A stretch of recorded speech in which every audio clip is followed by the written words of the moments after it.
Welcome, everybody. We have another episode of Timeout with uSTADIUM. A little bit of a different look today, as not usual. Our host Brianna is not in. It's pretty unfortunate, but she was actually recently let go by the company, so I regret it. You don't look like Brianna. Yeah. I look the exact opposite of Brianna. No, Brianna is not in today. She'll be on next week. As always, tune in to Timeout with uSTADIUM every Thursday at 6 p.m. It'll be myself, Nick, and Brianna. We'll be going through debate topics, talking about what's going on in the NFL world, sprinkle in a little bit of NBA, MLB, and some other good stuff. But yeah, let's dive into it. So we've had a lot of head coaching hires over the last couple of weeks. And today, our man, Robert Saleh Pizza, like we say in Harrison, got hired and had his presser. So that was a big signing for Jet fans. I was so stoked when that happened. I wanted to kick it over to you, Nick. Nick's the resident Jets super fan. He's been breaking news left and right. And Nick, what are your initial thoughts? Just diving right in with the with the Saleh hire, with the presser today. I know your man Christopher Johnson was on. I know you love seeing him going. Yeah, I mean, it's a day to celebrate for the Jets.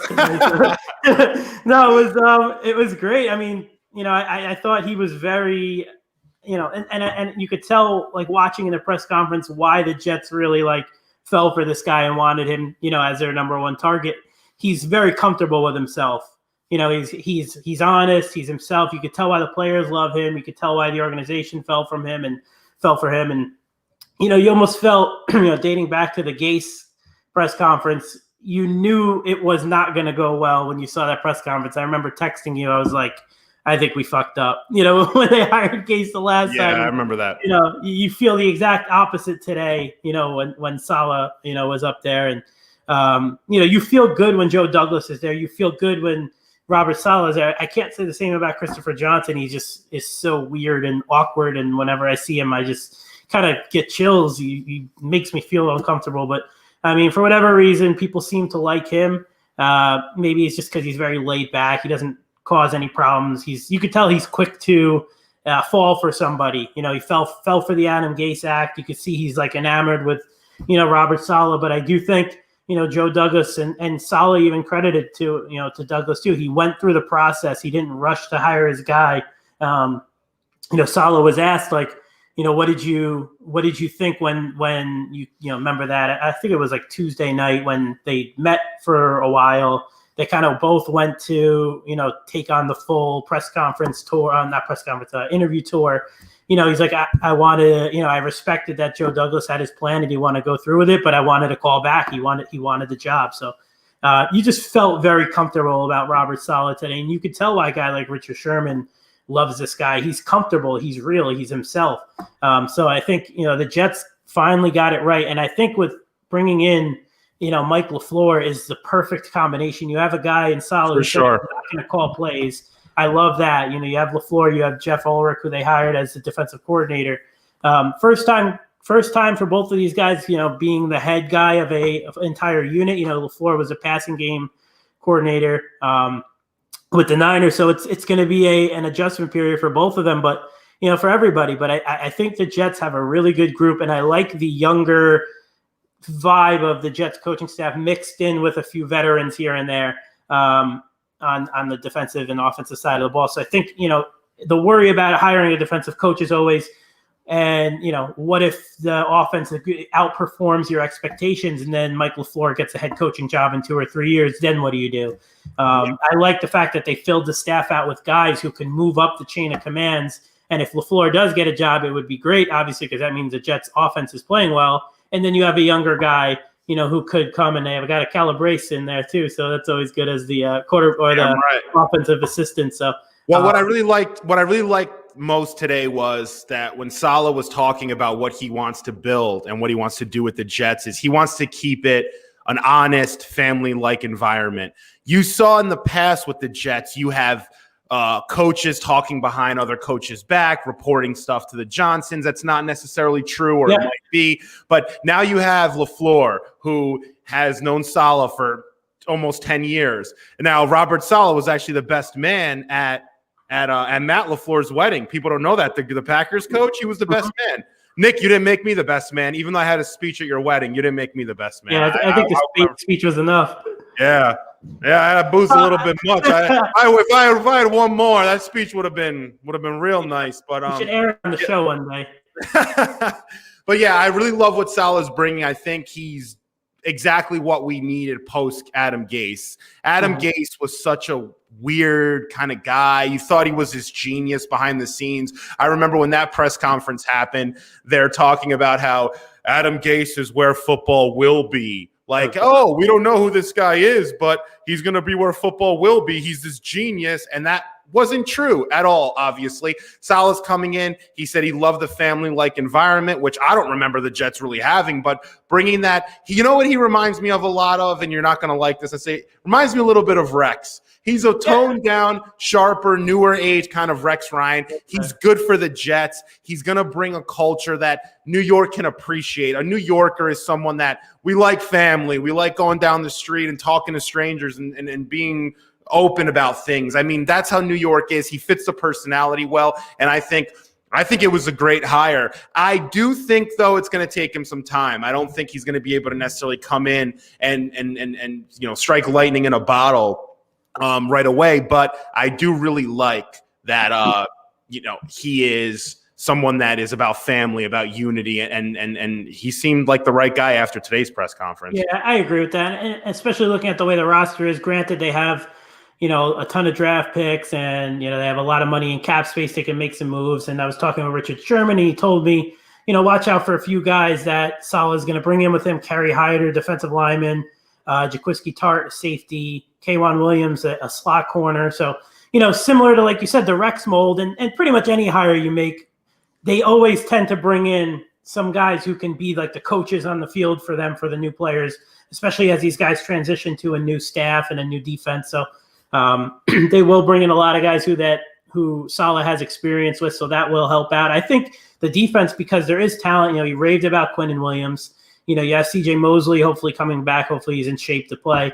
The defensive front is strong. John Franklin Myers, Foley Fatukasi, even Nate Shepard has been a solid depth piece. And then on the back end, you have Marcus May if they bring him back. A few corners that they like, Bryce Hall from last year. So they're about like one or two pieces. They need some edge presence. Saleh said he's going to run a 4-3. So we'll see how they, mix match. Yeah. So we'll see how they mix match defense. He mentioned that. So he did like 4 different he did the press conference, and then he did like 4 different radio interviews. So there was kind of like cool little segments, in each. So, it's a good day, like you said, to be a Jet fan. You feel good about where the franchise is going. Dan Campbell, on the other hand, it was funny today. He had a little bit of a rough moment for himself, coming after kneecaps and punching you in the teeth. He sounds like a defensive line coach to me, even though he was a tight end coach and assistant head coach with the Saints. You would think he has like a defensive background the way he was talking, but he says he's coming. He's going to bite your kneecap. He'll get knocked down twice, but he's coming for your other kneecap. It was very like descriptive, like as if he was planning this. Like he's got like a knee fetish kind of thing. But it was interesting, and it was kind of cool because the Lions are this similar to the Jets. They're just like, they're always down. They're down on themselves, a negative attitude. To get somebody who comes in there and it's like, oh shit, that's a big difference from like a Matt Patricia, Jim Caldwell in the past. So it was kind of like a nice little boost, and you feel like a little energetic when you hear that. So that was pretty funny. I enjoyed that. All right, Nick Sirianni. Speaking of Nick, what do you think of that hire by the Eagles? I think it's interesting. It's kind of like you fired Doug Peterson and then you went and hired like Frank Reich, who was Doug Peterson's guy, his assistant. So it's kind of like you're recycling there. He didn't call plays with the Colts. I know that's rubbing a lot of people the wrong way, especially as Eric Bieniemy's not getting a job, or doesn't seem like he'll get a job again for the 3rd year in a row. Another guy who they're saying, well, he didn't call the plays. Why did this guy get the job? I think Sirianni was actually in like the Florida area where the Eagles were doing their interviews, where they flew Saleh out, where they interviewed with Josh McDaniels, who was considered the front runner at the time. It looked like all signs were pointing to McDaniels getting that job. And I think they kind of made the right choice, kind of pivoting to Sirianni. But, the Bieniemy conversation is not going to go away unless he gets this Houston job. And even if he does, it's going to be like, oh, well, they just hired him to kind of appease Deshaun Watson. But it's an interesting situation with Bieniemy. What I did hear, he is not interviewing well. I don't know what that means. I don't know if that's just organizations are saying, I don't like his plan. I don't like the coaching staff he's going to bring in. Didn't vibe with where we're going, because organizations in these interviews, they have one mindset where they want to take the team. They're open. The enemy hasn't been interviewing well now for it's been 2 cycles. Look, if you go through 1 or 2 and it's like, why didn't they hire this guy? What's going on? Then you get to the third one. Well, it's like, maybe we should take a look at Eric Bieniemy rather than look at the league and say there's something wrong with the league. If Leslie Frazier goes and gets the job in Houston, how is this a race issue? Because that's where the conversation's going, right? It's a touchy subject. I personally think Bieniemy should get an opportunity. I think he's been through the ringer. He's been a right-hand man of Andy Reid. Patrick Mahomes swears by him. His players play hard for him. They like him. And then another situation is, and you can't deny, you can't hide behind it, is his past. He has allegations. He has different issues he's gotten into. And just look what happened with, I know it's a different sport and it's a weird conversation to have, but look what just happened with the Mets and their GM that they hired with Jared Porter. Totally different story. It was more recent. Porter was accused and actually found and admitted to these inappropriate texts to a woman, sent over 60 texts or whatever it may be. But if you listen to like the details of the story, this woman, the ESPN went to her a few weeks ago and said, Jared Porter is about to get this powerful job where he'll be the man in charge and he'll have all of this power on a major New York franchise. And it came about when he got hired as a GM. It didn't come about when he was an assistant with the Cubs or the Diamondbacks. It's a similar situation in a way to Bieniemy. Not that I think anything's going to come out of another accuser or something else down the line, but these stories tend to break and tend to become a bigger deal when you have a guy like Bieniemy in power as a head coach. As an assistant, it's like, he's not really in front of the cameras much. You don't see much of Bieniemy, but when he gets his head coaching job, his head's out there. People can come for his head, and he gets a lot more attention. So there's something to be said about his past allegations and the fact he's not interviewing well. It's not just 3 or 4 teams now. This is about like the 12th or 13th team that has interviewed and passed on Bieniemy. So I don't know what's going on. I mean, from what I'm told, I'm not in the room. I don't know 100%. I can't be, and nobody can. So to claim that they know it's a race issue or it's not, it's just tough to say. I think there's reasons, and I think they're warranted as why he hasn't gotten a job yet. Yeah, I agree with most of what you said. I do think there is something to be said about Eric Bieniemy and what he actually does on the football field, and is that really why Mahomes is Mahomes, or that Chiefs offense is as explosive as it is? But let's move on. Getting to our next topic, and you alluded to it, Nick, not being in the room. Deshaun Watson is pissed off that he's not been in the room for these GM conversations, for these head coaching breakdowns and interviews and whatnot, and he's not involved at all. And Deshaun wants out of town. Deshaun does not want to be in Houston, and it's basically known for a fact that he is going to do whatever he can with his no trade clause, but he will do whatever he can to not be a Houston Texan come 2021. There's a lot of teams that are rumored to be in the running for Deshaun, our Jets being one of them. Nick, what do you think realistically happens with Deshaun Watson? And then I'll jump in right after you and give you. I think we're at like a breaking point here. I think like the next few days and weeks is going to be a crucial moment in the Deshaun Watson Houston Texans relationship. It's bad. He doesn't want to hear from them. He's pissed at Cal McNair, the son of Texans owner. And, there was quotes saying, I'm not coming back unless the ownership changes, and you can't fire the owner. So he doesn't care who they hire at this point. He probably sees through the BS and says, hey, if they bring in Bieniemy now, they're just doing this to try and do right by him. So I think where you're at right now is Watson is going the under the radar quiet route because he's a great guy, by all accounts, a great leader, obviously a great player. He doesn't want to ruffle feathers in a way that a Jamal Adams did, or, when you see in the past where guys just came out straight and said, trade me, or, go on social media and tweets dumb stuff like Carlos Dunlap did with the Bengals. He doesn't want to do that because he is the quarterback. He's the face of the franchise. He's loved in Houston by the fans, everybody who's gone through this. So he doesn't want to ruin what he's built up in Houston because he has a great resume there on and off the field. But if this coaching situation doesn't go the way, let's say, he wants it, or they do hire somebody who he's not a fan of at all, or if they're not talking with him, I know they've tried to reach out. I'm not sure how reciprocal he's been of that, but and the reason why you don't really see it starting to heat yet, I think it's at like a slow boil, you could say. Yeah.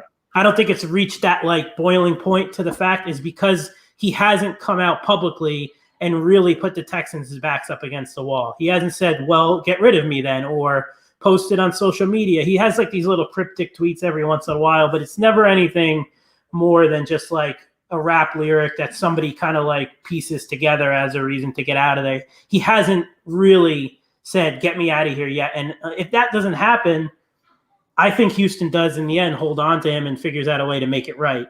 But if it reaches a point where the organization starts to look even worse, even though their public image right now is pretty terrible, and he's to the point where he's saying, get me out of here, I'm not going back publicly, and where he starts tweeting it or videos or whatever, then they could be at a point where it's like, wash our hands of this, get 3 or 4 draft picks and, try and find the next Deshaun Watson. But I don't think it's there yet. So I still think it's very up in the air.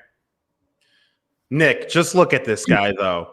You're telling me you don't want this on your team? I want this more than anything. This is what I want. I've been waiting my whole life for this.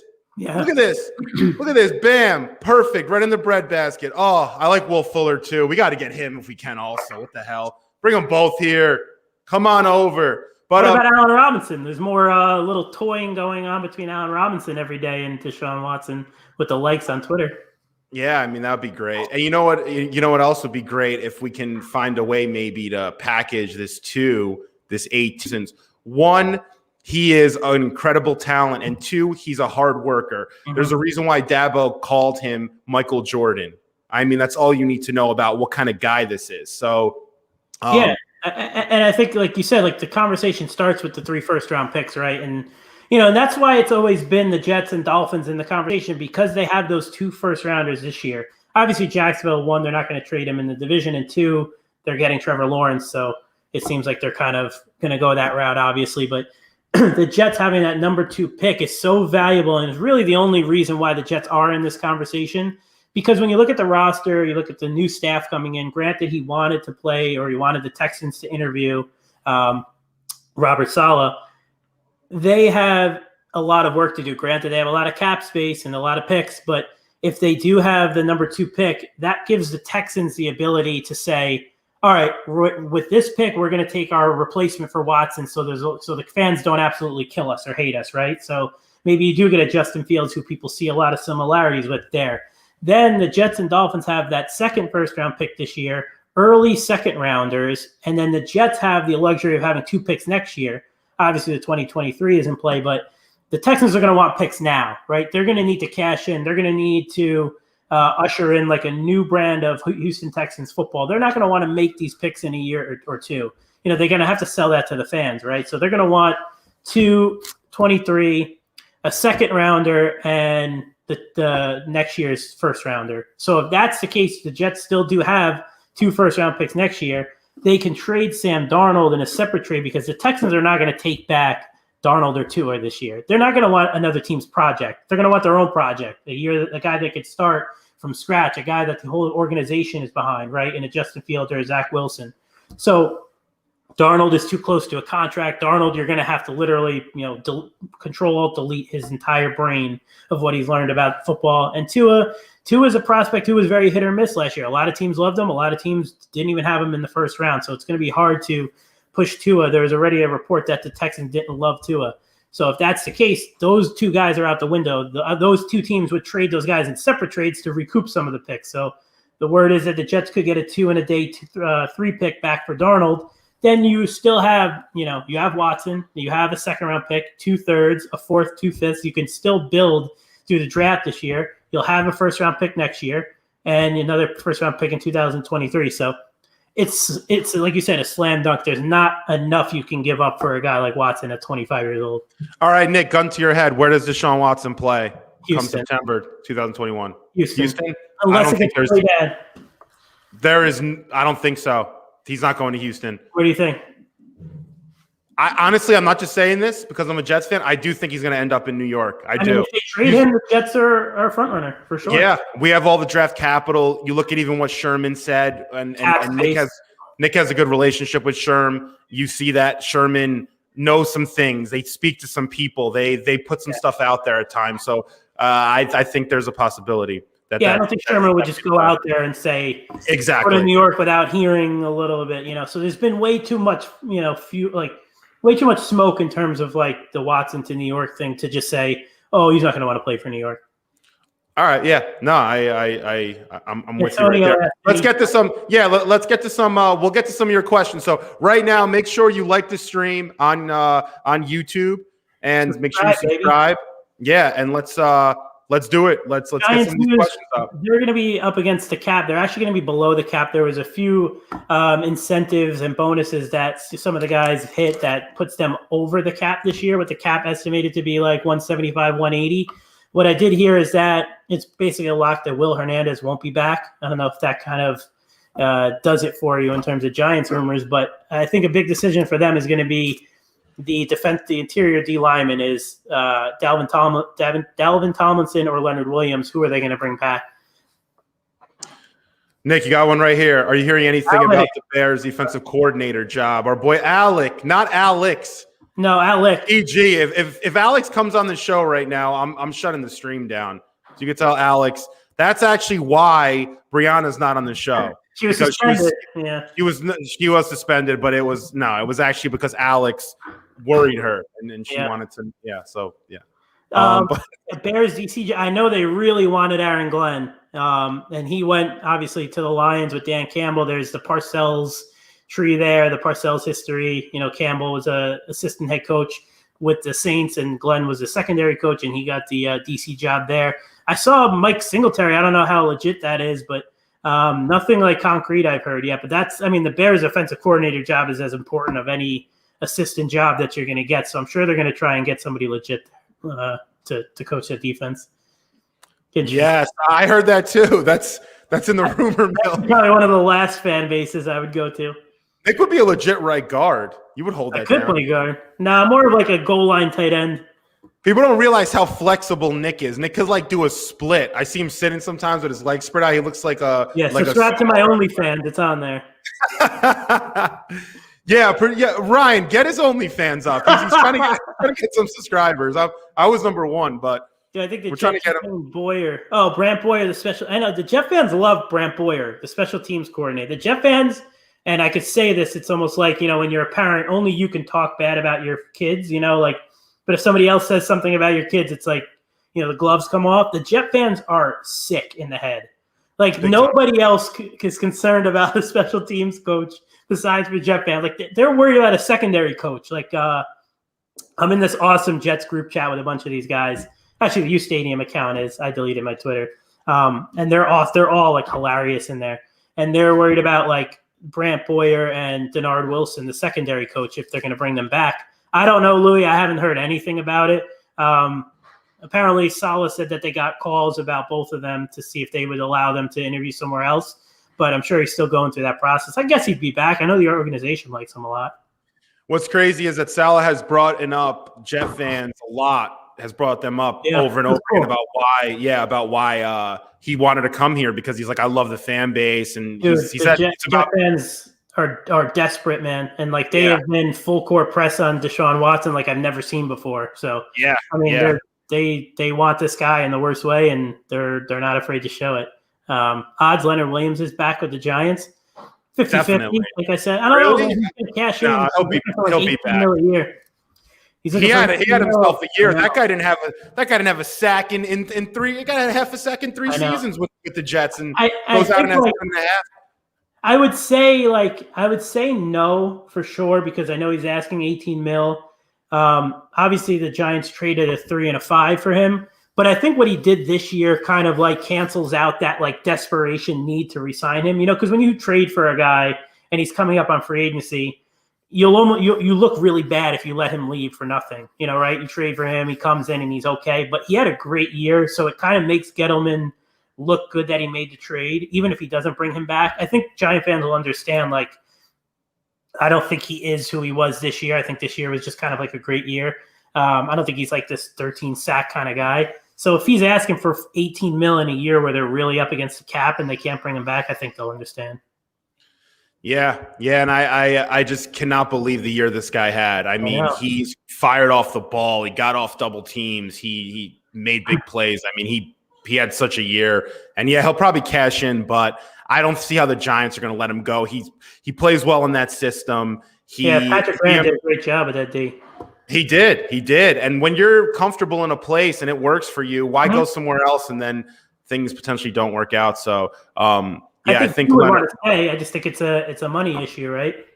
Yeah, it is. And but he always said that he did want to stay in New York. Leonard Williams did make it apparent that New York's the place he wants to be, so he want to cross the pond, quote unquote, to play with the Giants.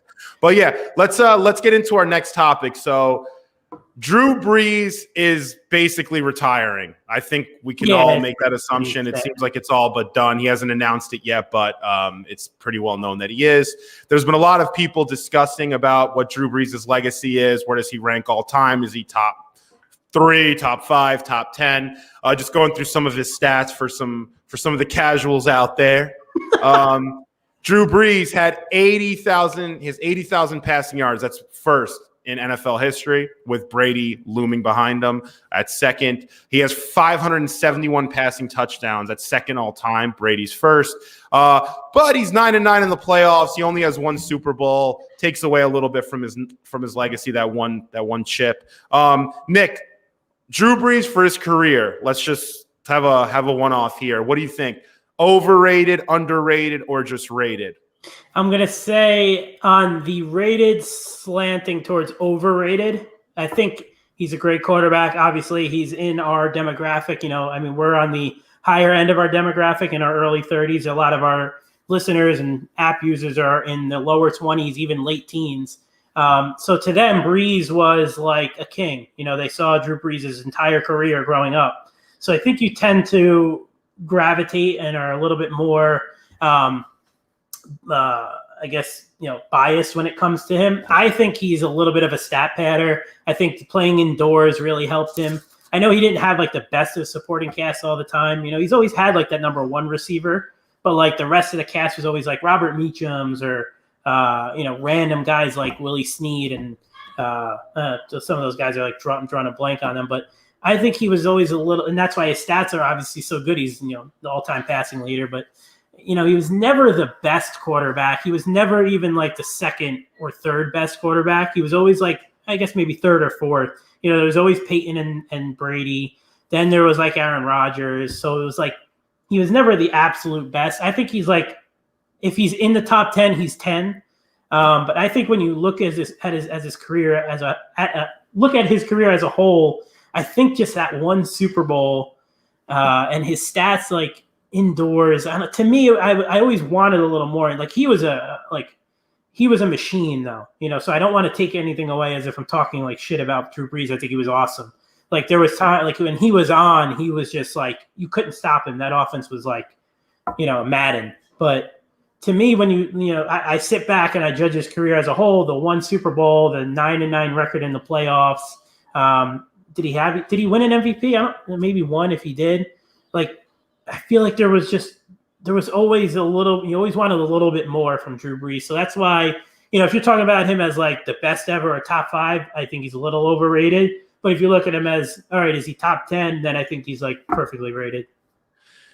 This is why I think Brees is underrated. I won't get too much into it. You kind of hit on a couple things, but Nick, Drew Brees came to New Orleans and they were a crappy franchise. Yeah. I mean, they just got over the Aaron Brooks era. They were all over the place. And he came in there and he just tore it up. He was a leader. He had their offense every year being top 5 in the league. He has now 4 of the 6 top single season passing yard seasons in NFL history. He won the Super Bowl. I think that's what counts. When you win that one, it legitimizes you. So I just think he doesn't get enough love, man. 172 and 114 for his career.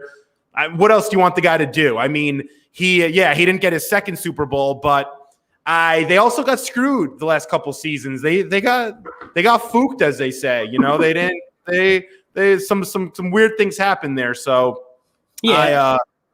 sorry, yeah. What I do, and you make a great point that I didn't even think about. Like as Jet fans, we can really appreciate this because we've been dying for this. He took what was probably the NFL's like worst franchise and completely changed them into a contender every year. Him and Sean Payton. So like, you make a great point. You make me like think about like, what the Saints were before Drew Brees was like a laughing stock. You know what the Jets and Lions and Browns are. And he turned them like not into like a middle of the pack contending team. They were like a Super Bowl favorite every year. So it was like a gift and a curse because like they were that Super Bowl favorite and you always expected them to get there and win. And they didn't, except for the one time. So it's like he took this terrible franchise who never had a good quarterback, turned them into this perennial winner contender, but only won one. So it was like, it's a weird kind of career when you really think about it, like from his Chargers days to the shoulder injury to the Dolphins, should have signed him. And then like his amazing career in New Orleans. I think like, that's why I always hate labeling guys. Like instead of just saying, what is he over, like just appreciate like what he did for the game. He was just, he was great, but the playoffs, like, I don't know. I'm just obsessed with like winning in the playoffs and Super Bowls and stuff. And I think if he would have gotten one more, he would have gone into top 5 status.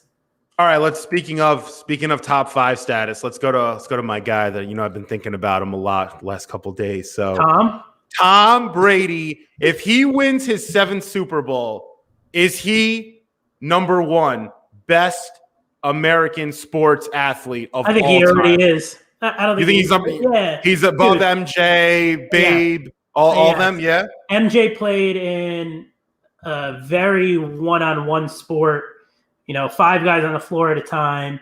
I love MJ. I'm not going to take it. He's the ultimate competitor. Him and Brady, there's a lot of comparisons to. If he goes to Tampa and he wins another one, forget about it. This guy's like, if he's not already immortalized as a winner and a quarterback and a champion, like I don't know what else he has to do. Tampa Bay is another terrible franchise that he's kind of lifted up. But what else does he need to do? He's in the championship game every year. Like the years that he's not, it's like what the hell happened? You're like, wow, Brady's not here, or the Pats aren't here. Like what had to happen? He's just like there's nobody who and you said it last week when you were talking with Alex. What he does to everybody else is just beyond. Did you see last week's game on Sunday? The team looked like it was New England. The flow of the game, it looked like you were watching the Patriots. I remember when Scotty Miller had that catch on the sideline. It's great though. That little teardrop. Mm-hmm. I'm like, I had like a flashback. I was like, is that Edelman? Like in like a big, like in a divisional game? It's crazy. It's that system. It's that energy that he brings that just it's not to go too in on this guy. Everyone and their mother's talking about him, but Brady's just been on one this year. I'm honestly still shocked. Let's go to some questions though here, and make sure you guys like the YouTube stream, subscribe to the channel. We'll be doing these every Thursday at 6 p.m. Brianna's not here because Alex scared her last week and she wanted to take the week off. I don't blame her. And Ryan was going to produce, but he has other obligations. Yeah. He's producing. He's supposed to host, but and the Ravens lost, and he hasn't. And he's crying about it. Yeah. Hasn't he been? Yeah, Brady's been to more championship games than the AFC East teams combined. I saw a stat that 8 out of the 11 past championship games have featured 8 out of the 11 last year is an AFC East team was in it. It was like the Pats 5 times, the Jets twice, and the Bills now once. Who is this? Alex Bogosh goes Brady, Rodgers, Manning, Marino, Elway, Young, Montana. Oh, better than Brees. Yeah, you know what? I don't put Elway in there. I don't think you can. And Steve Young is tough to put Steve Young in there. I don't think Elway and Young are clearly above Brees. He's there. I put Brees above Elway for sure. I don't even think that's too close in my opinion. Yeah, I like Elway had that. Oh, sorry. Go ahead. Sorry. No, it's Elway had that offensive line. Elway had TD for those few seasons. Elway had a great coaching staff, an organization that built a lot around him. Brees just got thrown into New Orleans. They didn't know what to expect of him after his injuries in San Diego and post, and look what he did. So, yeah, I don't think you could take away the element factor too. Like Elway played in Denver; it's a very tough place to play.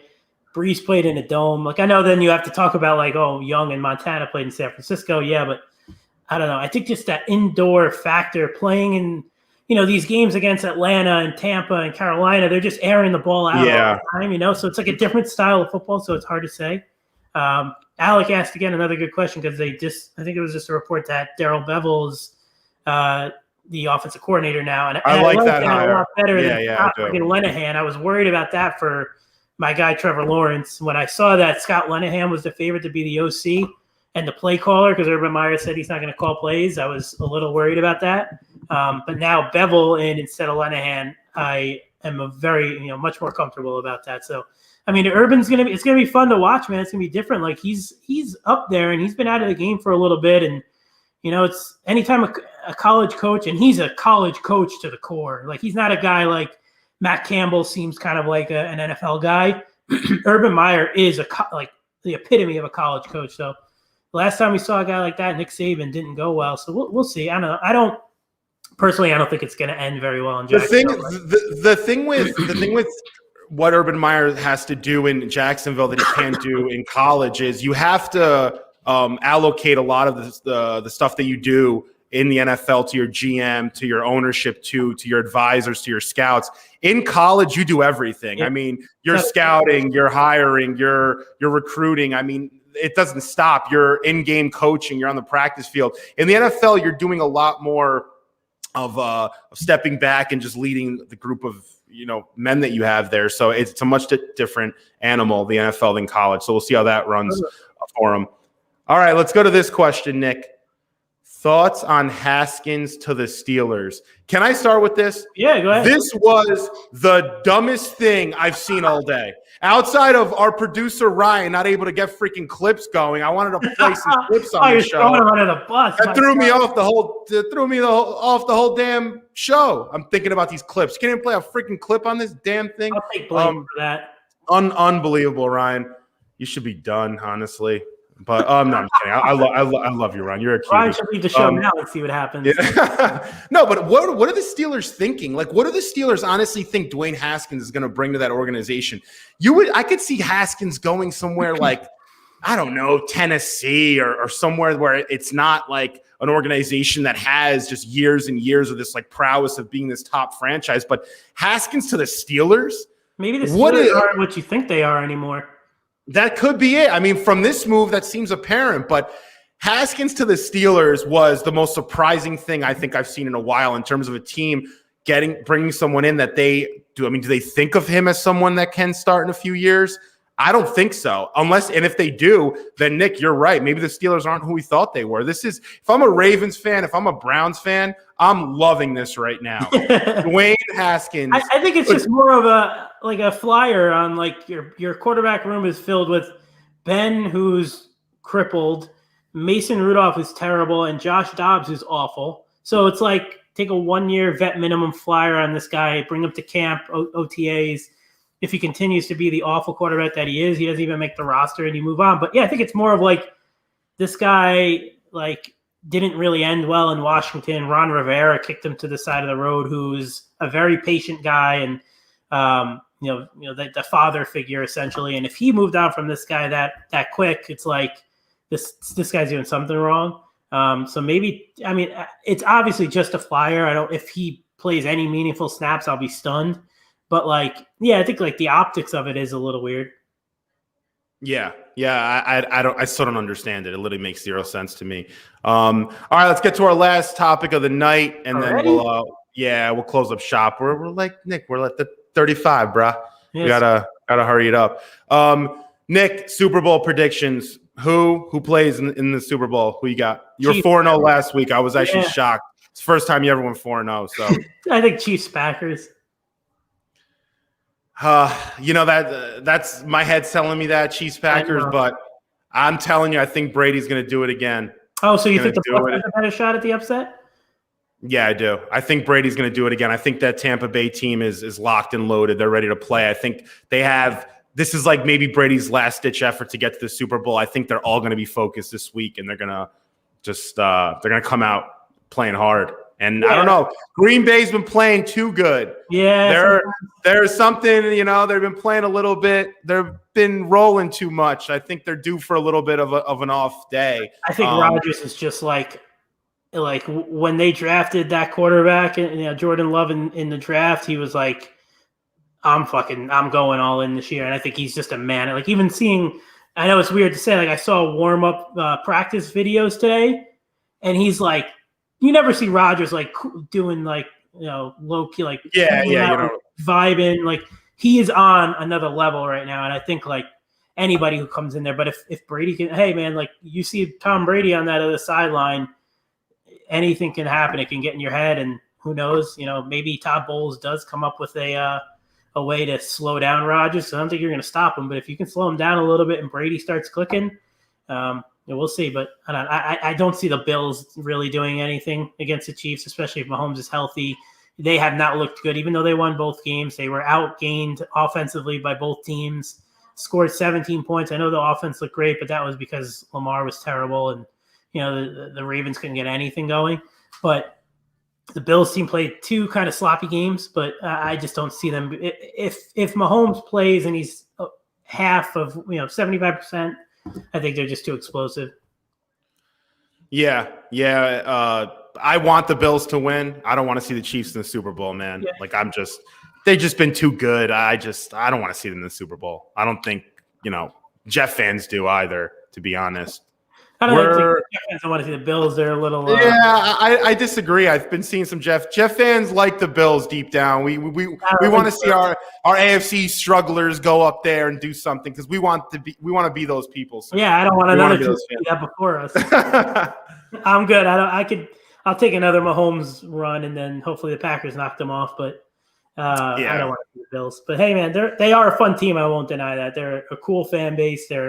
The team is fun to root for. Allen's fun to root for, so it wouldn't be a terrible game. All right, let's get to this question right here because Mr. Adam, we didn't answer him last week, so let's get to it. Sorry about that, Adam. Yeah, dude, we apologize. We don't mean to be like that to you especially. Adam's, by the way, top 5 app users on uSTADIUM in points. Wow, so we should put him up there in gold. You guys better recognize Adam. This kid is crushing it in points on the uSTADIUM app. If you're not on it, you better get on it because that app is fuego. But Adam says, y'all never answered this last. Why do you both hate Fields? I don't hate Fields. I just don't think Fields should go 2 overall. That's the only thing. I don't think he's ready to come in and take over a franchise. So at least not yet. I think he needs a few years, or go to a team drafting 10 to 15, a team that can bring you in, has some assets, and can work with you like Herbert did with LA. I mean, he gets in there. They have Keenan Allen. They have Hunter Henry. They have a system ready to go. They have defensive pieces. They can bring him in, and he can make things happen. Going to, it's tough. You can't just throw someone in there. So I don't hate Fields. I just don't think Fields should go top 5. I think Fields needs to go between 10, 15 range. I think something he said like it that. pretty well. I don't even need to rebuttal. I think I like Fields a lot. I think if he goes somewhere where, like you said, in the 10, 15 range and on a team that can make some moves, maybe like the Niners, I think he'd be great in 2 years. All right, we have a question right now. Actually, we have a statement. I want to get this on. And Splash, I'm throwing you on the show right now. Someone says fire Splash. Never. I'll go before Splash. All right. Oh, no. We're going to have Splash on. Splash, you're coming in the stream. There he is. And turn your freaking AC down. It sounds like there's a train behind you that doesn't stop moving. Is it that loud? Really? Yeah, what the hell? How AC? I don't hear it anymore. I don't know. Why do you have an AC on? It's He's in Arizona, isn't he? I live in Arizona, dog. Yeah. How cold is it? How hot is it in Arizona? Probably mid-60s, mid-70s, maybe. Oh. Well, all right. Let's get. All right. So Fire Splash. I'm on the Fire Splash train. So I think we should Fire Splash. Nick does. Splash goes, I go. All right, Splash. I want you to I want you to explain yourself. Before the show, we asked for you to have clips on. That's not air conditioner weather. Now you could not get a clip up and running with the sound on. Are we doing this? I asked you all week to put a clip on the show. We wanted Salah's interview. We wanted Dan Campbell's rant talking about biting people's kneecaps. I wanted that on the show. This is very un-Salah-like of you, Frank. No, I know, but Splash, can you explain yourself what's going on there? Because I'm with Javier. I want to fire Splash. Nick doesn't. You have to explain yourself, and then we'll have the crowd. Facial hair. Yeah, it's a public trial, you know. So I have this laptop, right? This gorgeous MacBook Air, and I pull up this video of the Jets coach Salah, who Jets fans think is like their savior. I don't understand it. They're gonna go 4-12 or 4-13 for the next. Hey, that's good progress. Exactly. Double the wins. Double the wins. Maybe you get to 8 one day. I don't know. So I pull up this video, right, and I have it in my photo album, and I play the video, and I can hear it perfectly fine. And Frankie over here is practicing deafness, so he can't hear anything. Nick wasn't on the show yet, backstage, so he wasn't here to hear anything. So I think the story here is Frankie is deaf. Yeah, I think so. Well, let me tell you something. With these headphones right here that I had to mortgage a lot of things for to get, I'm not deaf at all right, bro? So don't go there. But Splash, I agree with this comment by Mike1625, my guy. He says if you get fired, you should try out for nose tackle for the Jags. What do you think about that? Oh yeah, absolutely. Like I can, excuse you, King Henry, or like Bishop Henry. Shout out to Baltimore Alec. Like King Henry, he's getting tossed. Jonathan Taylor, he's getting tossed. Yeah. Ryan Tannehill drops back to throw. I'm gonna pick that off with one hand, take it all the way. Let's go. Yes, sir. All right, guys, let's wrap up the show. Splash, you're not fired, at least not yet. You have 1 week though to get these clips figured out, or else you're fired. You're a lame duck next week. Duck show. All right, guys, let's wrap up the show. Nick, do you have any updates for anyone, or we'll just close up next week? Come back to Timeout with uSTADIUM. It'll be episode 4. Brianna will be back. Show got thrown around a little bit because Bree was not here, but she'll be back next week. Thursday, 6 p.m. Make sure you subscribe to the channel. And we have a big announcement. Yes. Big announcement. I'm going to prematurely announce this. Nothing signed, but, I'm just going to put it out there because, Nick, they tell you if you put it in the atmosphere, it'll happen, right? Deshaun Watson going to the Jets. Oh, damn. No, wait, is that true? No, I thought you were. No, it's a better announcement. I don't care. Actually, I do care a lot about that. But Hunter Henry, Chargers tight end, will be hosting a show on uSTADIUM Live. He will be the first official athlete on the network. We just started launching uSTADIUM Live shows, Lives. If anyone wants to host a show, ask us, but we will be having Hunter Henry and Sean Copeland, Titans, Ravens tight end. Yeah.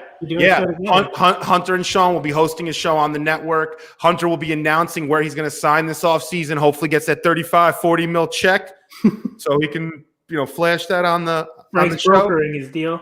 Yeah, I'm brokering the deal. I get like 0.0025%. Yeah. But Hunter Henry will be hosting a show on uSTADIUM Live Network. This is going to be a network that we want 24/7. If anyone has any show ideas they want to bring to us, they want to become a creator, a content person in the industry, reach out to Nick or myself. But that's a wrap, Nick. This is bringing me back flashbacks to. I kind of liked it, the duo show. Yeah, I like it, but I think it's better when Brianna's here. I'm not a host, man. Yeah. I'm more of I got to come in hot. I can't be hosting. That's a good point. Looking at this, yeah, I'm all over the place. But all gas, no brakes, baby. Let's go. Watch for the T-shirt, Jet fans. It's coming out soon. Oh, it should be up in the uSTADIUM store very soon. That thing's dope. All right, guys. Well, that's it. Episode 3, Timeout with uSTADIUM's a wrap. Make sure you subscribe to the channel, and we'll be live next week at 6 p.m. Timeout.